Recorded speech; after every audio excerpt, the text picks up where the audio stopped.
Today we're going to talk about a concept from computer science called TF-IDF, or term frequency inverse document frequency.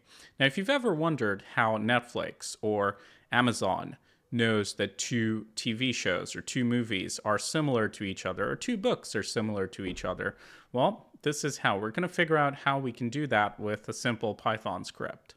As you can see, I have a little script over here. It's going to tell us what the most common words are inside each of the documents. So for example, I have a list of Shakespeare plays over here.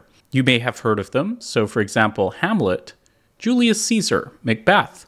Many of these are famous tragedies. But then you've also got comedies like As You Like It. And we're going to see if we can understand the theme of each of these plays using this method and compare them to each other. Instead of going through the boring code, I'm just going to jump straight into the demo. So we're going to run this on our folder of Shakespeare's plays using Python tf-idf.py Shakespeare. Oh, I may need to install a dependency here. Once it's all installed, we can go ahead and run it, and now it's going to analyze each of these plays, and it's going to tell us what the top words in each of them are. Here's the trick. If you were to look at any body of text, let's say it's a story, let's say it's a conversation, let's say it's something you've written, let's say it's a questionnaire, the most common words are going to be words that have no significance. So for example, things like or and if, I, and. Whereas, as you can see, we've got the results for the first play, and these are some very interesting words. They're actually relevant to the piece of text. And the reason this is possible is because TF-IDF, which is an information retrieval technique, you might learn it as part of an AI module, or if you're trying to build a search engine, it isn't just term frequency. It's not the most common words, but it's the most common words in one body of text that are not common throughout the rest of the text. So if we've got a folder, what we're seeing here is the words that occur uniquely in one of the plays of Shakespeare. So we've got like 10 plays, and they all are going to have ors and ands and the common words. But what we're seeing are the words that are uniquely common within the play. That's the magic.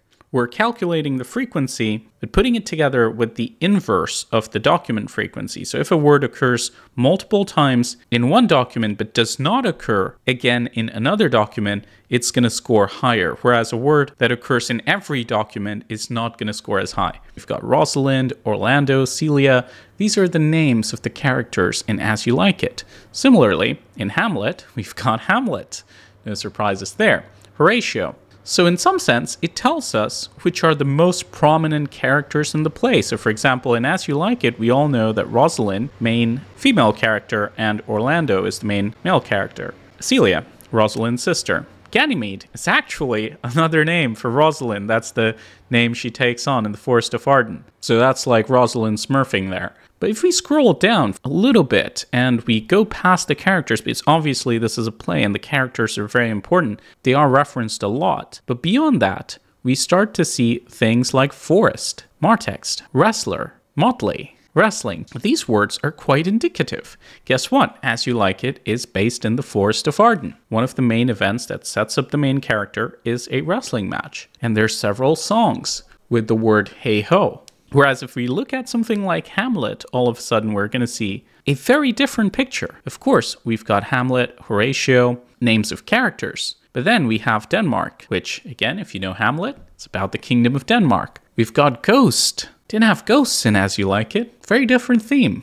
We've got Norway. Skull, which, again, very dark compared to what we found in As You Like It. And then we've got Majesty, because guess what? This is about kings, whereas As You Like It was about dukes. So already we can kind of tell with the gravediggers and the skulls and the ghosts, this is going to be a very different story to the one about the forest and the hey-ho. And just like that, without reading the play, I know which one I should read, which is the more cheerful play.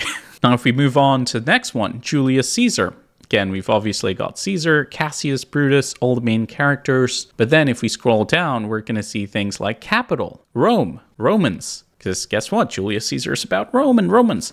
There's a soothsayer involved. It's actually remarkable how much information you can get just by reading the top words in a play. There's a soothsayer, so maybe something ominous. We know something happens at the Capitol, so maybe something's going to happen to Caesar, and we know this takes place in Rome. And you have to understand, this is not me as a person reading it and figuring it out. This is a statistical technique that's able to pull out the most important words in the play without any input from a human. And this can have all kinds of implications. You could use it to compare different works of literature. You can use it to compare movies if you just take the plot synopsis. You could give each of these words a score, and then you could say, what is a more cheerful story versus a darker story? For example, if we give the word ghost a score, if we give the word brave a score, we can kind of rate how each piece of literature or writing compares. You can use it as a tool for psychometric analysis. So if you're going to do some kind of analysis of a person's reported mood or something like that, you can ask them to do a writing exercise, and then you could compare how they're feeling based on the words that they use. You can use it for malware detection. You can try to see what are the most common functions or the most common repeating signature patterns or patterns of bytecode or hex code that are present in malware files. They're not as prevalent in safe files. So it's a very powerful method with a lot of different use cases, and I think it's definitely worth studying if you're interested in computer science. I hope you found this video useful. I'm going to link to Guide to TF-IDF in the description below because I don't want to go through the code line by line. I mean, we can do that, but it's kind of boring. I'm just going to do a quick rundown so we get the words in the document. We convert everything to lower text just to avoid any kind of confusion with uppercase, lowercase. And all we have to do is multiply the term frequency and the inverse document frequency. So we calculate the term frequency of the word in the document set, and then we calculate the inverse document frequency, which is not just of the word in that one document, but it's in all of the documents. So that's why we use the corpus. So the corpus would be all of the plays present in the folder. The document would be the play that we're analyzing right now. And all we have to do is multiply those to get the score. And then obviously we're going to have to sort it. We're going to have to select the top words. So here we're selecting the top 30 words. We could do 40. We could do 20. But obviously I wanted enough that we went past the names and actually had interesting results. So I hope you found this useful. Thanks for watching.